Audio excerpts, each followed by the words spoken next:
आज सुबह की सबसे बड़ी खबर पर हमारी नजर लगातार बनी हुई है। शराब घोटाले में अरविंद केजरीवाल को बड़ी राहत मिली है। सुप्रीम कोर्ट से उन्हें जमानत मिल गई है। आपको बता दें कि सीबीआई वाले मामले में आबकारी नीति में जो भ्रष्टाचार का इल्जाम उन पर लगा था, सुप्रीम कोर्ट ने उन्हें जमानत दे दी है। 10-10 लाख के 2 मुचलके पर केजरीवाल को जमानत मिली, यानी सशर्त यह जमानत है। केजरीवाल को केस पर टिप्पणी न करने का आदेश दिया गया है।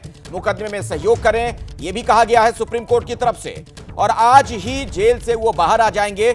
इस तरीके की खबरें भी आ रही हैं। सुप्रीम कोर्ट का यह जो आदेश है लोअर कोर्ट तक जाएगा और उसके बाद बेल का जो यह आदेश है वहां जेल प्रशासन तक पहुंचाया जाएगा। और तिहाड़ जेल में बंद है अरविंद केजरीवाल, जेल से वो बाहर आज शाम तक आ सकते हैं। और देख सकते हैं आप किस तरीके का नजारा इस वक्त आम आदमी पार्टी में दिख रहा है। लोगों में खुशी का माहौल दिख रहा है। मनीष सिसोदिया और आतिशी जब लैपटॉप पर यह खबर देख रहे थे, जैसे ही उन्हें जानकारी मिली कि जमानत मिल गई है केजरीवाल को, आप देखिए खुश हो गए, एक दूसरे से हाथ मिलाते हुए अभिवादन करते हुए नजर आए।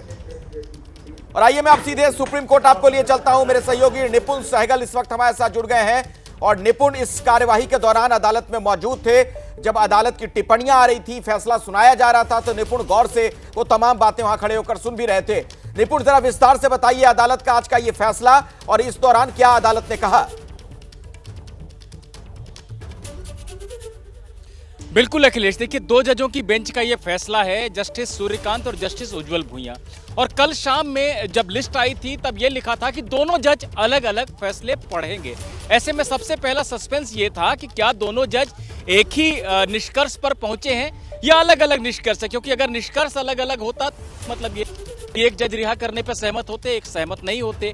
लेकिन रिहाई को लेकर निष्कर्ष एक ही है दोनों जजों का। ये बात फैसला पढ़े जाने के दौरान साफ हो गई। दोनों ने कहा कि रिहा कर देना नहीं है कि मुकदमा शुरू होने में और मुकदमे को समय लगेगा, समय तक किसी को बंद रखना सही नहीं है। तो मेरिट पर नहीं गया कोर्ट कि तथ्य क्या है, आरोप क्या है, आरोप सही लगते हैं कि नहीं लगते हैं, इस पर नहीं गया कोर्ट।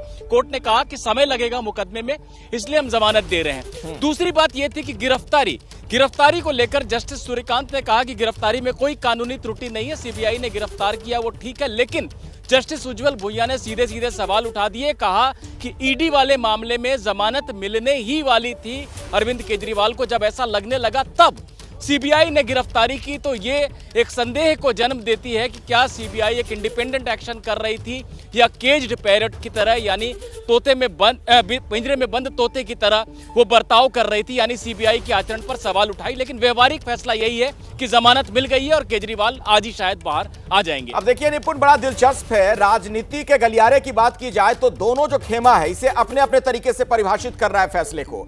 आम आदमी पार्टी के नेताओं को हमने सुना सीधे सत्य की जीत बता दे रहे हैं, जैसे कि फैसला आ गया हो, दोषमुक्त करार दिए गए हो। बीजेपी के नेता जब सामने आ रहे हैं तो वो उन तमाम शर्तों का उल्लेख कर रहे हैं कि सशर्त जमानत मिली है, बड़े कड़े प्रावधान हैं, खुश ना हो जाए। इसी तरीके की बातें दोनों तरफ से आ रही हैं। सेलेक्टिव तरीके से इस फैसले को समझाने का प्रयास दोनों खेमा कर रहा है। अखिलेश, आपने और हमारे दर्शकों ने एक पुरानी कहानी सुनी होगी कि जब एक हाथी मिलता है कुछ अंधों को, तो कोई उसका पैर पकड़ता है और वो कहता है कि ये खंबा है, कोई सूंड पकड़ता है और कहता है कि ये सांप है, कोई पूंछ पकड़ता है कहता है रस्सी है।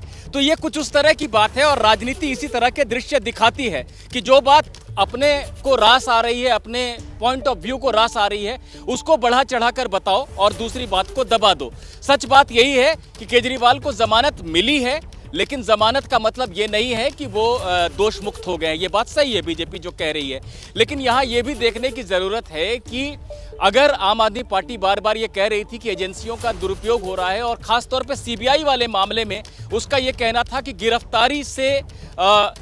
गिरफ्तार इसलिए किया गया था कि केजरीवाल जेल में बने रहें। अगर एक जज उस पर टिप्पणी कर रहे हैं और सीबीआई के बारे में टिप्पणी कर रहे हैं तो उस पर भी ध्यान देने की ज़रूरत है।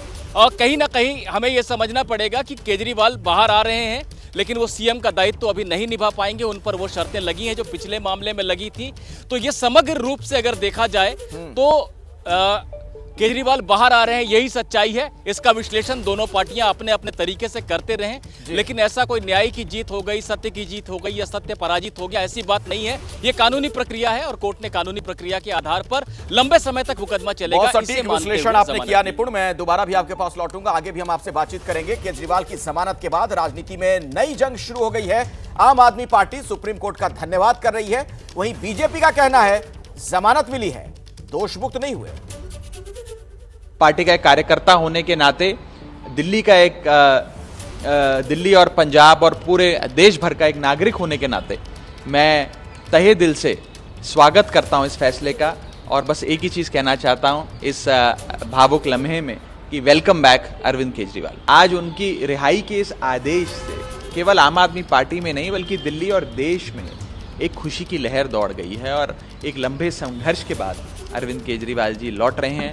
लगता है कि बहुत ज़्यादा समय तक झूठ के दम पर आप सच को कैद नहीं कर सकते। जाहिर तौर पर अरविंद केजरीवाल जी अब हरियाणा की चुनाव जो है उसकी बागडोर संभालेंगे।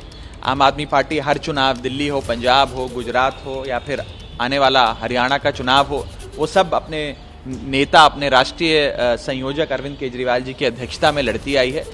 ये मेरा विश्वास है कि आते ही वे हरियाणा चुनाव में शिरकत भी लेंगे और उसकी कमान संभालेंगे आम आदमी पार्टी की ओर से। मुझे लगता है कि दिल्ली में शायद इतिहास में पहली बार मुख्यमंत्री जेल में और जेल से बाहर आते हैं बेल पर, लेकिन जो चार्जेस हैं उन पर उससे बरी नहीं होते, तो ये जश्न का विषय नहीं है।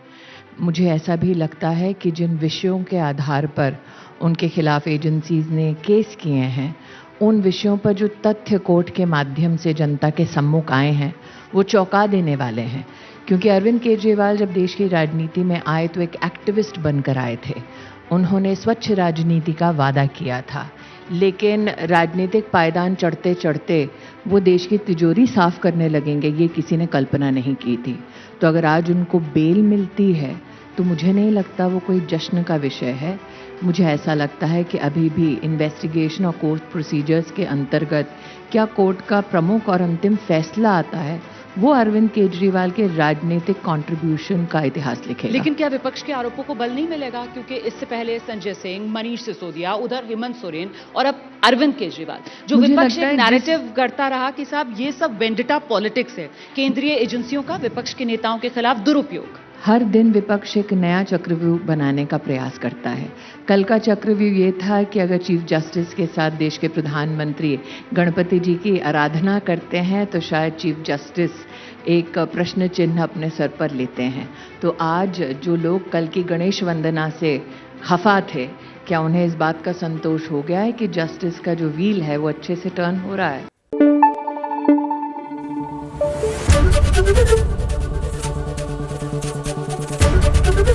एबीपी न्यूज आपको रखे आगे।